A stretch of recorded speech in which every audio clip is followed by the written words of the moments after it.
Olá pessoal, eu sou Leonardo Lima. Essa é uma continuação da aula 1, essa é a segunda parte da aula 1 do curso de Métodos Quantitativos 1. Ok, então vamos lá. Bem, o objetivo da aula de hoje é apresentar a modelagem matemática de dois problemas. Em primeiro lugar, a gente vai apresentar um problema da refinaria, um problema com três variáveis, né? Lembrando que na parte 1 dessa aula 1 a gente apresentou problemas somente com duas variáveis. Então aqui vai aparecer agora um exemplo com três variáveis de decisão. E na sequência nós vamos apresentar um modelo conhecido, bastante conhecido na literatura e chamado problema de transporte.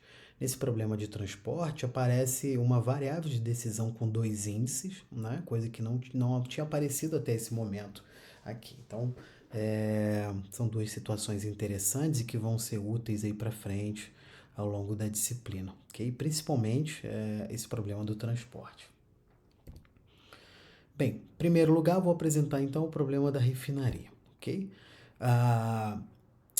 Uma refinaria tem três processos para produzir gasolina em três modalidades: gasolina do tipo regular, sem chumbo e prêmio. A estrutura de produção, o custo de produção por hora de cada processo, assim como a demanda de mercado, são conhecidas e estão descritas na tabela abaixo. Então a gente tem aqui uma tabela onde eu tenho os tipos de gasolina, regular, sem chumbo e prêmio, né? E os três processos pelos quais essas gasolinas são produzidas, né? O processo 1, o processo 2 e o processo 3. Nós temos aqui também uma demanda em 1.000 galões, né? Então esse 36 aqui significa que eu tenho uma demanda, existe uma demanda de 36 mil galões da gasolina nessa modalidade regular, ok? Esse processo número 1 aqui está associado às gasolinas nas modalidades regular, sem chumbo e prêmio, né? Então, na sequência, eu coloco aqui, ó, o processo 1, por exemplo, produz 3.000 galões por hora de produção de gasolina regular, 4.000 galões por hora de gasolina sem chumbo e 2.000 galões por hora de produção de gasolina prêmio. Então, voltando aqui, repara que essa tabela me diz o total de galões produzidos, né, de gasolina na modalidade regular em uma hora de funcionamento desse processo 1. Okay? Então, nesse caso aqui, o processo 1, se ele funcionar durante uma hora, ele produzirá, então, 3.000 galões de gasolina. Né? Ou seja, ele produz 3.000 galões de gasolina por hora. Ok? Bem, e assim por diante, né? Os outros dados são similares. A gente também tem como dado de entrada aqui os custos, né, de cada hora de funcionamento dos três processos. Então, o processo 3, por exemplo, tem um custo de R$ 300 por hora de processamento. Ok? Qual é o objetivo do problema, então? O objetivo do problema é determinar o número de horas de operação de cada processo de forma a minimizar os custos de produção e atender a demanda de mercado. Né? Então, lembrando que cada gasolina tem um tipo de. Tem uma demanda específica. Né? Então, a gente quer saber quantas horas cada processo deve funcionar ou deve operar de forma que os custos de produção sejam minimizados, mas a minha demanda seja atendida. Ok? Tudo bem. Vamos lá então. Lembrando aqui, nós temos sempre quatro elementos básicos no problema de programação linear. O primeiro elemento são os parâmetros, né? Nós discutimos isso anteriormente e mostramos aí que esses parâmetros, né, são sempre a nossa primeira abordagem aqui. Então, o que é parâmetro nesse problema? Se eu for olhar para a tabela aqui, todos esses dados fornecidos inicialmente, esses dados de entrada, são os parâmetros do meu problema. Né? Então, isso significa que a gente tem ali a produção de galões por hora de cada um dos processos, né? Em cada um dos tipos de gasolina. A gente tem as demandas como parâmetros e a gente tem os custos de produção por hora de cada processo. Okay? Então, tudo isso, essa tabela aqui, com esses dados, correspondem a esses dados de entrada do problema. Bem, quais são as decisões que a gente precisa tomar aí nesse problema? Aparecem 3 decisões, certo? A primeira decisão é o número de horas de operação do processo 1. A segunda variável, que eu vou chamar aqui de x2, é o número de horas, representa, né, o número de horas de operação no processo 2, e a variável x3 representa o número de horas de operação do processo 3. Ok? Então, há 3 decisões a serem tomadas. A função objetivo, ou seja, o objetivo do problema é minimizar, certo? O custo. Bem, esse custo ele é dado pelo custo do processo 1, né, a cada hora, vezes x1. Esse primeiro termo aqui me dá o custo total de operação do processo 1. Né, já que x1 é uma variável que está em horas e 160 é um parâmetro que está na unidade de R$ 160 por hora. Então, quando eu multiplico por uma variável que representa o número de horas de operação do processo 1, na realidade eu tenho aqui, no final desse produto, eu tenho uma medida dada em unidade monetária. Né? Mesma coisa aqui, a gente pode inclusive voltar aqui na tabela e olhar que o custo de operação do processo 1 é de R$ 160 por hora, custo de operação do produto do processo 2 é de R$ 400 por hora e do processo 3 de R$ 300 por hora, certo? Então, é isso que a gente quer minimizar, né? A soma desses custos totais aqui, certo? Muito bem, a gente tem algumas restrições nesse problema. Que restrições são essas? Bem, basicamente nós temos 3 restrições, são as restrições de atendimento de demanda. Né? Então, essas restrições de atendimento de demanda me diz o seguinte, bem, todo o funcionamento, né, da minha estrutura de produção, ou seja, o número de horas do processo 1, vezes o número de galões produzidos, que dá esse 3x1, mais o número de horas de funcionamento do processo 2 vezes o número de galões que esse processo 2 produz por hora, isso me dá um total, né, de galões por hora produzidos, que é dado por 6 vezes x2, mais o total de galões produzidos pelo processo 3, né, que vai funcionar durante x3 horas. Então, essa soma aqui me dá o total de galões produzidos, né, pelos processos 1, 2 e 3 no que diz respeito à gasolina na modalidade regular. Né? Então, essa soma aqui me dá o total de galões da gasolina regular.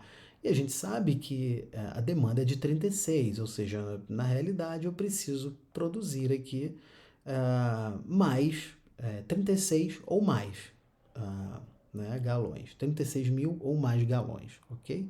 Bem, raciocínio bastante similar a gente vai aplicar aqui para as outras gasolinas, né?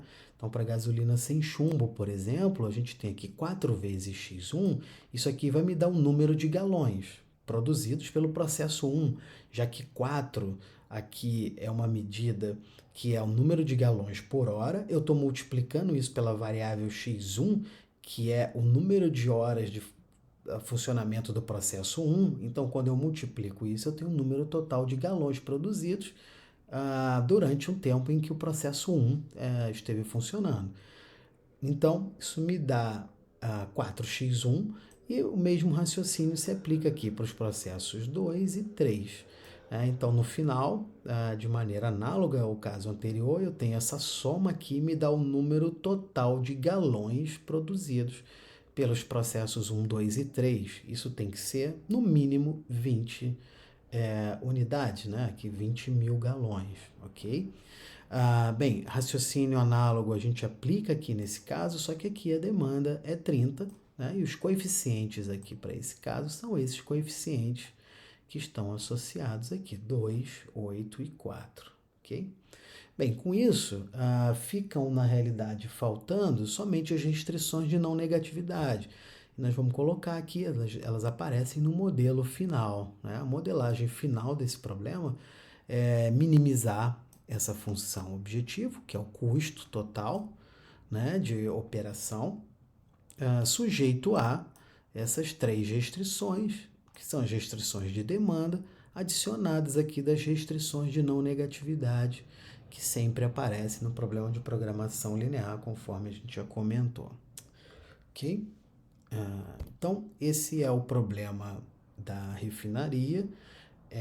Nós resolvemos esse problema também no solver do Excel e eu espero que você, então é esperado na disciplina que você acesse esse vídeo que está disponível aqui nesse link, né? E consiga lá acompanhar e resolver também esse problema e, se possível, implementar esse problema aí no Excel no seu computador. Ok? É importante você ter essa experiência de colocar os dados e você mesmo resolver. Muito bem. O segundo problema que eu gostaria de tratar aqui é o problema de transporte, um problema bastante conhecido. Basicamente aqui eu tenho 3 fábricas e 4 centros de distribuição e eu quero escoar a produção das fábricas para os centros de distribuição. Esses centros de distribuição eles têm uma demanda, nesse caso aqui cada um deles tem uma demanda de 10 unidades, né? E cada fábrica tem uma oferta, uma produção, uma capacidade de produção que está descrita aqui, ok? Então, essa empresa possui 3 fábricas que produzem carrinhos de bebê que devem ser remetidos para 4 centros de distribuição, né? Que a gente vai abreviar aqui por CDs. Então, as fábricas 1 1, 2 e 3 produzem respectivamente essas quantidades por mês e cada centro de distribuição tem essa demanda aqui mensal. Esses dados que aparecem aqui são relativos ao custo de transporte entre cada fábrica e os respectivos centros de distribuição. Então, esse 10 aqui é o custo unitário, né, de distribuição, de transporte, perdão, da fábrica 1 para o centro de distribuição 1. Então, enviar um item por esta rota custa R$10, né? 10 unidades monetárias. Aí. Então, enviar 3 itens custa 10 unidades monetárias, vezes 3, custa 30. Né? Bem, aí a gente vai, só para pegar um outro dado aqui, enviar um item da fábrica 2 para o centro de distribuição 3 custa 9 unidades monetárias. Okay? Eu tenho que fazer esse envio, né, esse despacho aí das fábricas para os CDs, de forma a atender as demandas desses CDs e de forma a não exceder, né, o envio, a minha capacidade de produção, certo? Então, qual é a pergunta? A pergunta aqui é quanto deve ser remetido de cada fábrica para cada um dos centros de distribuição, de forma a minimizar o custo total de transporte. Nossa ideia, como sempre aqui nessa disciplina de métodos quantitativos, é formular um modelo de programação linear que resolva esse problema. Então vamos lá. Bem, primeiro, quais são os parâmetros? Os parâmetros do problema também são dados no enunciado nessa tabela, né? Então a gente vê aqui que aparecem os custos de envio, os custos unitários de envio entre fábricas e CDs, que são esses dados que estão presentes aqui, né? A gente vê que aparece também as capacidades de produção das fábricas, que estão aqui, e aparecem as demandas de cada um dos centros de distribuição. São essas demandas que estão aparecendo aqui, ok? Tudo isso é dado de entrada do problema, né? Tudo são os parâmetros do problema. Bem, quais são as decisões a serem tomadas? Bem, as decisões nós vamos representar agora, e veja que aqui tem algo interessante, é o aparecimento de uma variável que tem 2 índices, um índice I e um índice J. Né? Essa variável ela vai representar a quantidade transportada da fábrica I para o centro de distribuição J. O que isso significa? Significa que esse primeiro índice aqui sempre é um índice de fábrica E o J sempre é um índice para indicar o centro de distribuição. Então, quando eu falo, por exemplo, na variável x1, 3, eu estou falando, né, na quantidade transportada da fábrica 1 para o centro de distribuição 3. Né? Então, veja que a variável x1, 3, ela representa, então, o quanto eu vou transportar da fábrica 1 para o CD3 e assim por diante. Né? Não necessariamente essa quantidade aqui é a mesma quantidade da variável x31. Né? Elas... Então, por quê? Porque aqui é uma variável que representa uma outra rota. Essa variável representa a quantidade enviada da fábrica 3 para o CD1. É uma outra rota, ok? Que necessariamente tem um outro custo 4 de envio unitário. Aqui tem um custo unitário de 20, né? E assim por diante. Tudo bem, então eu tenho aqui duas matrizes, né? Uma matriz de custos unitários, que a gente já tinha visto antes, fazia parte do enunciado do problema, e para facilitar o entendimento, a gente colocou aqui as variáveis de decisão também nessa matriz, que a gente está chamando de matriz de variáveis de decisão, ok? Muito bem. Nosso objetivo aqui é minimizar o custo. Bem, o custo ele é sempre dado pelo custo unitário de envio numa determinada rota vezes a quantidade enviada por aquela rota. A quantidade enviada é a variável x11 e o custo é esse valor que está nessa primeira célula aqui do F1 para D1, CD1. Okay? Então, na realidade, o custo entre a fábrica 1 e o CD1 é dado exatamente por esse termo aqui. Ou seja, é o custo de envio unitário vezes o número total de unidades que eu estou enviando por essa rota. Né? Então, assim por diante. Por exemplo, aqui eu tenho esse 14 vai estar multiplicado pela variável x32 que aparece aqui. Ou seja, é o custo unitário de envio na rota entre a fábrica 3 e o CD2 vezes a quantidade enviada, né, por essa rota, que é a quantidade enviada da fábrica 3 para o CD2. Okay? Então, quando eu somo tudo isso, eu tenho os custos totais. Muito bem. Eu tenho dois tipos de restrição aqui, dois blocos, vamos dizer assim, de restrições. E esse primeiro bloco aqui é um bloco de restrição de atendimento de demanda.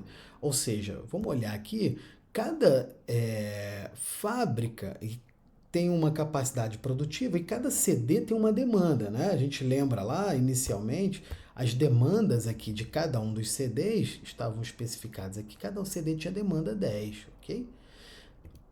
Então, na realidade, a quantidade enviada para cada CD tem que ser maior ou igual a 10, tem que ser no mínimo 10, certo?